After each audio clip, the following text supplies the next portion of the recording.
আসসালামু আলাইকুম প্রিয় দর্শক, welcome back to my channel. আজকে আমি চলে এসেছি খুবই কমন এবং মজাদার একটি রেসিপি নিয়ে। আজকে আমি খুব সহজে ঘরোয়া কিছু সামান্য উপকরণ দিয়ে চিংড়ি মাছের মালাইকারি করে দেখাবো। যারা চিংড়ি মাছ খেতে খুবই পছন্দ করেন কিন্তু ঝামেলার ভয়ে তৈরি করতে পারেন না, তারা আজকের রেসিপি ফলো করলে খুব সহজে কিন্তু এই চিংড়ি মাছের মালাইকারি তৈরি করতে পারবেন।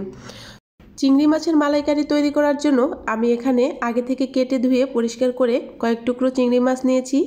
এবার এর ভিতরে আমি হলুদ, মরিচ গুঁড়া আর সামান্য একটু লবণ দিয়ে ভালো করে চিংড়ি মাছটা একদম মেখে নেব। তো লবণ, হলুদ, মরিচ দিয়ে আমি এই চিংড়ি মাছটা মেখে তারপর পরবর্তী স্টেপে চলে যাব। চিংড়ি মাছ মাখানো হয়ে গেছে। এবার আমি কিন্তু আগে থেকে চুলাতে একটি প্যান বসিয়ে দিয়েছি আর প্যানে সামান্য একটু সয়াবিন তেল দিয়ে দিলাম।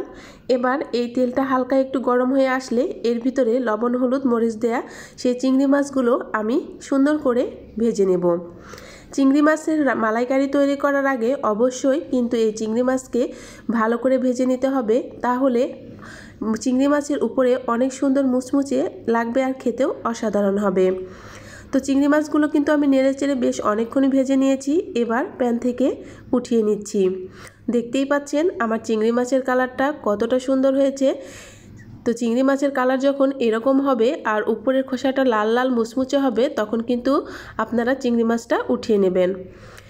একই প্যানে আবারও আমি দিয়ে দিলাম হাফ কাপের কম পেঁয়াজ বাটা। তো পেঁয়াজ বাটা আমি সুন্দর করে আবারও তেলের সাথে নেড়ে চেড়ে মিশিয়ে নিচ্ছি। তো পেঁয়াজের কাঁচা গন্ধ যতক্ষণ না চলে যাচ্ছে ততক্ষণ খুব সুন্দর করে তেলের সাথে আমি পেঁয়াজটা ভেজে নেব। আমার তেলের সাথে পেঁয়াজটা ভাজা হয়ে গেছে। এই পর্যায়ে এসে আমি 1 চামচ আদা বাটা, 1 চামচ রসুন বাটা দিয়ে দেব। আদা রসুন এই দুটো দেওয়ার পরে আমি আবারও ভালো করে এই পেঁয়াজ আর তেলের সাথে মিশিয়ে নেব। আদা রসুনের গন্ধটা যতক্ষণ না পর্যন্ত চলে যাচ্ছে আমি আবারও সেই একই প্রসেসে মশলাগুলোকে তেলের সাথে ভেজে নেব। ভাজা হয়ে গেলে এর ভিতরে আমি 1 চামচ মরিচ গুঁড়া দিয়ে দিলাম। তো শুকনো মরিচের গুঁড়া দিয়ে দিচ্ছি আর সামান্য একটু হলুদ গুঁড়া। আপনারা কিন্তু আপনাদের প্রয়োজন মতো মশলাগুলো অ্যাড করবেন। তো আমি যেটুকু রান্না করব সেই পরিমাণে মশলাগুলো দিয়ে দিচ্ছি। তারপরে দিয়ে দিলাম 1 চামচ লবণ। মশলাগুলো দেওয়া হয়ে গেলে ভালো করে আবারও নেড়েচেড়ে মিশিয়ে নিচ্ছি। তো মশলা কিন্তু খুব ভালো করে এই তেলের সাথে ভাজলে চিংড়ি মাছের মালাইকারি কিন্তু খেতে অসাধারণ হবে। দেখতেই পাচ্ছেন আমি কীভাবে খুব সহজে ঘরোয়া কিছু সামান্য উপকরণ দিয়ে আপনাদের সামনে শেয়ার করছি। এ পর্যায়ে এসে মশলাটা ভালো করে ভাজা হয়ে গেলে আমি কিন্তু নারকেলের দুধ অ্যাড করে দিলাম।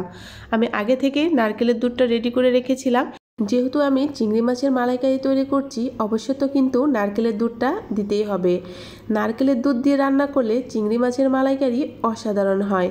তো নারকেলের দুধ দিয়ে ভালো করে আমি একটু কষিয়ে নিয়েছি। আবারও মশলাটাকে কষানো হয়ে গেলে এর ভিতরে আগে থেকে ভেজে রাখা চিংড়ি মাছগুলো দিয়ে দিচ্ছি।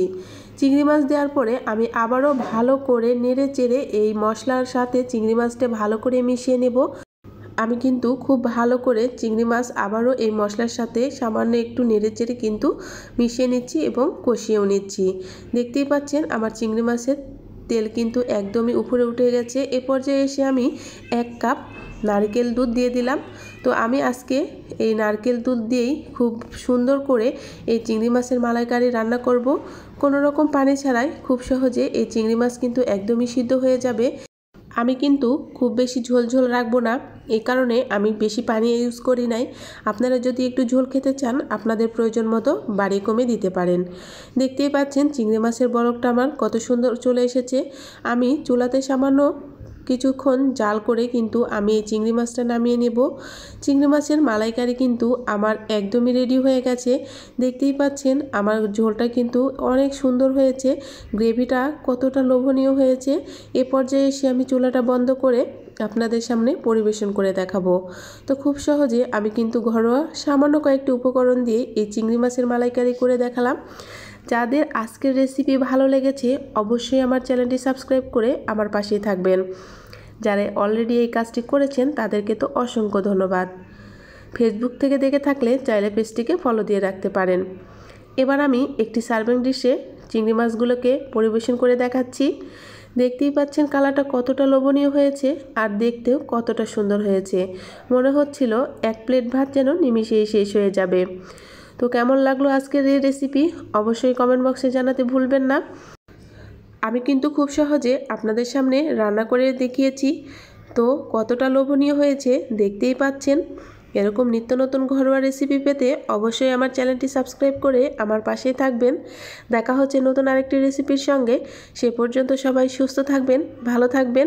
আল্লাহ হাফেজ, আসসালামু আলাইকুম।